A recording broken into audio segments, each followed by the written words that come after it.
जय श्री राम सभी को। आज हम पढ़ेंगे बायो अवेलेबिलिटी के बारे में कि बायो अवेलेबिलिटी क्या होती है। Fraction of drug that reaches the systemic circulation from a given dose in an unchanged form. Amount, drug की वो अमाउंट जो सिस्टमिक सर्कुलेशन में पहुंचती है, मतलब हमारे ब्लड में पहुंचती है फ्रॉम अ गिवन डोज, जो डोज हमने दी है उससे अनचेंज्ड फॉर्म में। ड्रग की वो डोज जो बिना चेंज हुए हमारी ब्लड स्ट्रीम में कितनी अमाउंट में पहुंचती है उसे हम बोलते हैं बायो अवेलेबिलिटी। आईवी रूट की बायो अवेलेबिलिटी, इंट्रावीनस रूट की बायो अवेलेबिलिटी 100% होती है क्योंकि वो डायरेक्ट एंटर करती है ब्लड स्ट्रीम में। First pass metabolism. अब हम पढ़ेंगे फर्स्ट पास मेटाबॉलिज्म के बारे में कि फर्स्ट पास मेटाबॉलिज्म होता क्या है। When the drug are administered orally, they have to pass via gut wall. After that, they reaches the portal vein, liver and systemic circulation. इस ड्यूरेशन के दौरान जितनी ड्रग की अमाउंट एक्सक्रीट आउट हो जाती है, एलिमिनेट हो जाती है, इनएक्टिवेट हो जाती है, उस ड्रग की अमाउंट को बोलते हैं, उस चीज़ को बोलते हैं हम first pass metabolism. When the drug are administered orally, they have to pass via gut wall, portal vein, liver, systemic circulation. During this phase, certain drug metabolized and are removed or inactivated before they reaches the systemic circulation. मतलब systemic circulation में पहुंचने से पहले कुछ drug metabolise हो जाती हैं, remove हो जाती हैं, इनएक्टिवेट हो जाती हैं। इस चीज़ को हम बोलते हैं फर्स्ट पास मेटाबॉलिज्म। जैसे कि हम डायग्राम के थ्रू समझते हैं, हमने कोई भी ड्रग ली वाया ओरल, उसके बाद हमारी ड्रग स्टमक में गई, स्टमक से वो लीवर में जाएगी, उसके बाद वो सिस्टमिक सर्कुलेशन में जाएगी। इस सारे ड्यूरेशन के टाइम पे जितने ड्रग की अमाउंट एलिमिनेट हो रही है, एक्सक्रीट आउट हो रही है, उसे हम बोलते हैं फर्स्ट पास मेटाबॉलिज्म। उसके बाद हम पढ़ते हैं ड्रग मेटाबॉलिज्म कि ड्रग मेटाबॉलिज्म क्या होता है। Water soluble and ionized compound are mainly more excreted in other cases, मतलब जैसे कि वो जो लिपिड सोल्यूबल होगी ड्रग और अगर अनआयोनाइज्ड होगी तो वो बेटर एब्जॉर्ब्ड होगी। ठीक है। Liver is the main site for drug metabolism. Drug के मेटाबॉलिज्म के लिए मेन साइट लीवर होती है। बहुत सारी ड्रग बहुत सारे पाथवेज को फॉलो करती हैं। उसके मेन पाथवे हैं दो, फेज़ 1 फेज़ 2 रिएक्शंस। इनको हम फेज़ 1 फेज़ 2 रिएक्शन भी बोलते हैं। Phase 1 reaction non synthetic reaction, phase 2 synthetic reaction. बहुत सारी ड्रग्स हैं वो पहले फेज़ 1 को फॉलो करते हैं, उसके बाद फेज़ 2 को फॉलो करती हैं। लेकिन कुछ ऐसी भी ड्रग होती हैं जो फेज़ 1 को फॉलो करके सीधा मेटाबोलाइट इनएक्टिवेट हो जाती हैं और एक्सक्रीट आउट हो जाती हैं हमारी बॉडी से। कुछ ड्रग होती हैं जो सिर्फ फेज़ 2 को फॉलो करती हैं, कुछ ड्रग पहले फेज़ 2 को फॉलो करती हैं, उसके बाद फेज़ 1 को फॉलो करती हैं, और कुछ ड्रग ऐसी भी होती हैं जो सिर्फ अनचेंज फॉर्म में हमारी बॉडी से इनएक्टिवेट हो जाती हैं और एक्सक्रीट आउट हो जाती हैं। अब ये फेज़ 1 और फेज़ 2 रिएक्शन है क्या, अब हम इनके बारे में पढ़ेंगे। ये है पाथवे कि कैसे ड्रग मेटाबोलाइज होती है, हमारी बॉडी से एलिमिनेट आउट होती है।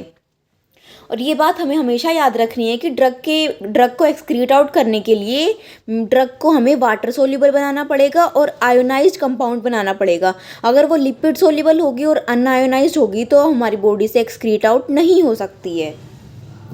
उसके बाद हम पढ़ेंगे फेज़ 1 रिएक्शन कि होती क्या है फेज़ 1 रिएक्शन।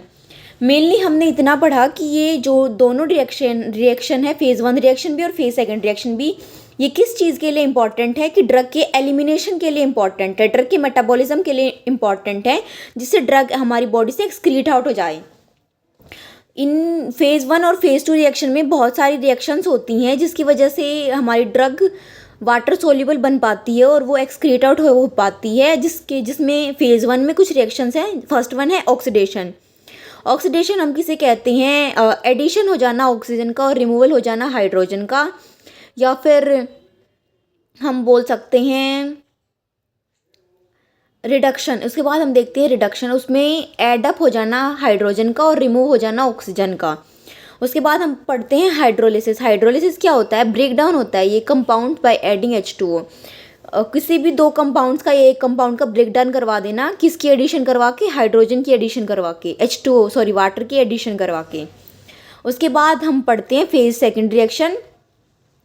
इनकी सिग्निफिकेंट यूजेस क्या हैं, हम फेज़ 1 फेज़ 2 रिएक्शन को यूज़ क्यों करते हैं, important for detoxifying and eliminating the drug, कि हमारी बॉडी में टॉक्सिसिटी ना हो जाए ड्रग की, या फिर वो एक्यूमुलेट ना हो जाए, इस चीज़ के लिए हम फेज़ 2 फेज़ 1 रिएक्शन या फिर ड्रग एक्सक्रीशन इस चीज़ के लिए इम्पॉर्टेंट है। कंसिस्ट ऑफ कॉन्जुगेशन रिएक्शन, ये मेनली कॉन्जुगेशन रिएक्शंस को कंसिस्ट करता है, जिसमें हम पढ़ते हैं if phase 1 metabolite is polar, अगर फेज़ 1 का मेटाबोलाइट वो पोलर है तो it is excreted in urine और बाइल, वो इजीली एक्सक्रीट हो जाएगा यूरिन में और बाइल में। अगर फेज़ 1 का मेटाबोलाइट पोलर नहीं है, वो लिपिडोफिलिक है, तो वो दोबारा रीअब्जॉर्ब हो जाएगा और undergo a subsequent conjugation with an endogenous substrate, मतलब वो हमारी बॉडी से एलिमिनेट ही नहीं कर पाएगा और हमारी बॉडी में टॉक्सिसिटी कॉज कर देगा। उसके बाद हम पढ़ते हैं इसके फेज सेकंड की कुछ रिएक्शन से, जैसे हमने फेज फर्स्ट में पढ़ा था ऑक्सीडेशन, रिडक्शन, हाइड्रोलिसिस, वैसे ही फेज सेकंड की कुछ रिएक्शंस हैं, जैसे कि ग्लूकोरोनिडेशन, सल्फिनेशन, एसिटाइलेशन, और है methylation, glutathione conjugation, amino acid conjugation, या आप इसको बोल सकते हैं ग्लूकोनिक एसिड कॉन्जुगेशन, इसको सल्फोनिक एसिड कॉन्जुगेशन, एसिटाइलेशन, ठीक है। Reaction that transfer gluconic acid to substrate reactive group, ये ऐसी रिएक्शन है जो ट्रांसफ़र करती है ग्लूकोनिक एसिड को सबस्ट्रेट रिएक्टिव ग्रुप के साथ, ताकि वो हमारी बॉडी से एलिमिनेट हो जाए, एक्सक्रीट आउट हो जाए। उसके बाद हम पढ़ते हैं सल्फोनेशन। सल्फोनेशन क्या है? Reaction that transfer sulphate group substrate reactive group. Acetylation, reaction that add on acetyl group to a molecule. उसके बाद हम पढ़ते हैं methylation, addition of methyl group to a substrate compound या सबस्ट्रेट ग्रुप। उसके बाद हम पढ़ते हैं ग्लूटाथायोन कॉन्जुगेशन, इसमें भी एडिशन होता है ग्लूटाथायोन का, अमाइनो एसिड कॉन्जुगेशन, इसमें एडअप होता है अमाइनो एसिड किसके साथ? कोई भी सबस्ट्रेट रिएक्टिव ग्रुप के साथ। Thanks for watching, please support women empowerment.